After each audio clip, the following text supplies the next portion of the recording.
통계청에서 발표한 2017년 사망 원인 통계에 따르면 폐렴은 암과 심장질환, 뇌혈관 질환에 이어 사망 원인 4위를 차지했는데요. 네, 치명적인 감염병이지만 그 위험성은 쉽게 간과되는 편입니다. 그래서 오늘 내 몸 보고서에서는 폐렴의 위험성과 예방법에 대해 알아보겠습니다. 한양대학교 병원 호흡기 알레르기내과 박동원 교수와 함께합니다. 어서 오세요. 네, 반갑습니다. 네, 오늘 폐렴에 대해 알아볼 텐데요. 네. 폐렴 뜻을 풀어보니까 네. 폐의 염증이라고 하더라고요. 네, 맞습니다. 폐의 염증이 생기는 정확한 원인이 무엇인가요? 폐렴은 세균이나 화학물질, 환경물질, 면역질환 등의 다양한 원인에 의해 폐에 염증이 발생하는 것을 통칭합니다. 하지만 우리가 일반적으로 말하는 폐렴은 세균이나 바이러스 등으로 인한 감염으로 발생하는 폐염증을 말합니다. 네, 자 이렇게 바이러스- 폐의 염증, 네. 바이러스에 감염되면 건강한 면역력을 가진 젊은 성인의 경우는 가볍게 감기처럼 앓고 지나갈 수도 있어요. 하지만 예.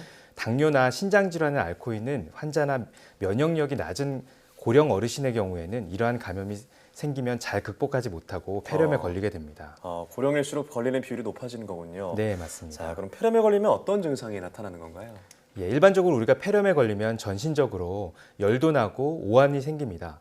또한 폐 증상으로 기침이나 가래, 흉통 등의 증상이 발생할 수 있습니다. 사실 이것은 감기로 오인되기 쉬운데요. 그러한 이유는 이러한 초기 증상이 매우 유사하기 때문인데요.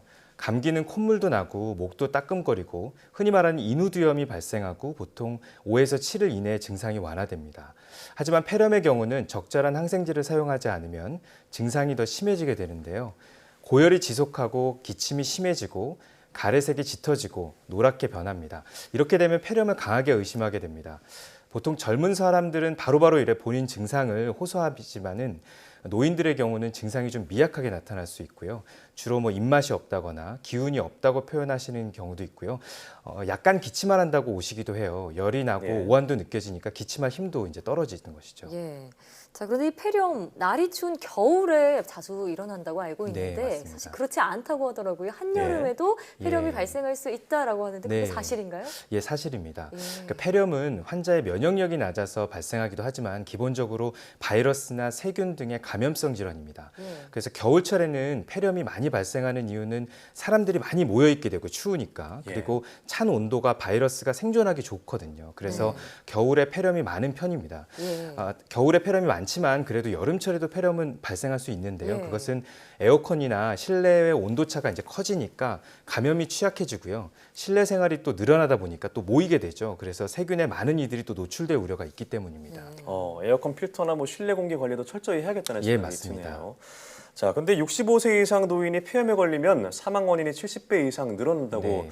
들었는데, 자, 그럼 이처럼 폐렴이 고령층에게 치명적인 이유가 어디 있을까요? 네, 건강보험 심사평가원에 따르면 65세 이상 노인 폐렴 입원 현황을 보면요.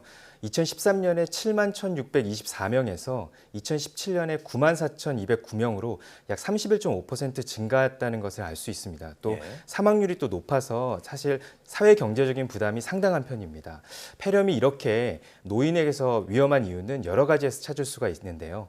폐렴은 바이러스나 세균 등의 침투에 의해 발생하는 기본적으로 감염성 질환이기 때문에 우리 몸이 면역력이 얼마나 강한지가 되게 중요하고요. 네. 또한 이러한 바이러스나 세균을 얼마나 빨리 극복하는 능력이 있는지가 중요합니다. 노인들은 폐렴을 이겨나갈 면역력이 젊은 사람보다는 떨어지게 되죠.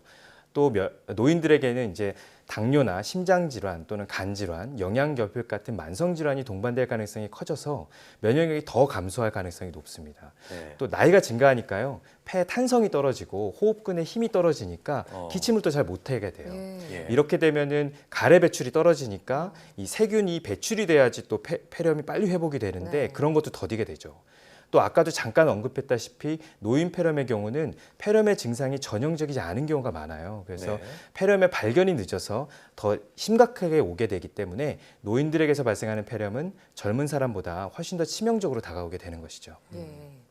그런데 이 폐렴이 폐혈증 같은 심각한 합병증의 위험도 크다고 들었는데요. 네, 맞습니다. 네, 여기서 말하는 폐혈증은 정확히 어떤 질환인가요? 네, 폐혈증은 이제 폐렴의 다양한 합병증이 많은데 그 중에서 가장 심한 합병증이라고 할 수 있어요. 네. 그래서 그 균이 피에 떠도는 거죠. 즉 바이러스나 이 세균 등이 너무 심해서 혈류까지 넘어와서 이제 폐혈증이 되는 것입니다.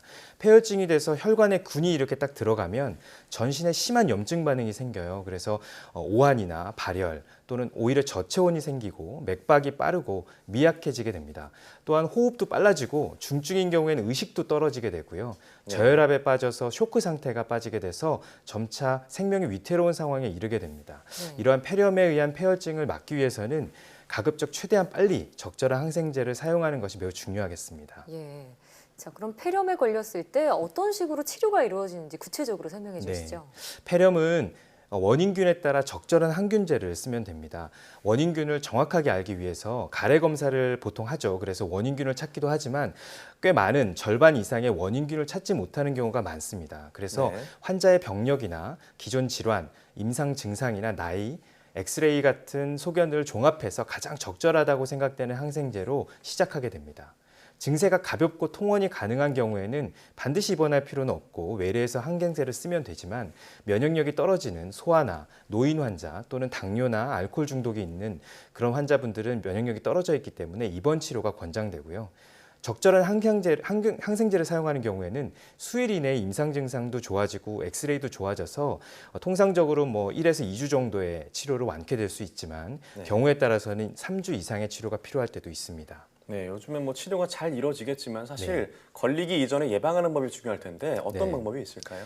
예, 폐렴은 아까도 몇 번 얘기해 나왔지만 감염에 의해서 발생하는 폐질환이기 때문에 무엇보다 예방이 중요합니다.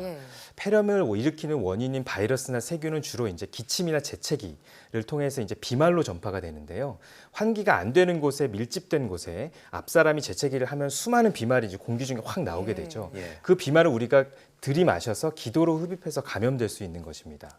면역력이 낮은 노인이나 소아는 사람이 많은 곳은 좀 피해야 되겠고 가급적인 마스크를 쓰는 게 좀 도움이 될 수 있고요. 사실 일부 바이러스는 꼭 이게 비말 전파가 아니라 그 바이러스를 포함하는 분비물, 콧물 같은 거를 손으로 만지고 그것을 다시 이제 코로 가져간다든지 이렇게 접촉에 의해서 또 전파되는 경우도 있습니다. 그 때문에 외부 활동 후에는 손을 좀 잘 씻고 개인위생 관리를 철저히 하시는 것이 도움이 되고요. 이게 당연한 말이지만 사실 예방접종이 무엇보다 중요합니다. 그래서 폐렴 예방접종 당연히 해야 되고 독감 예방접종도 하는 것이 추천해 드립니다.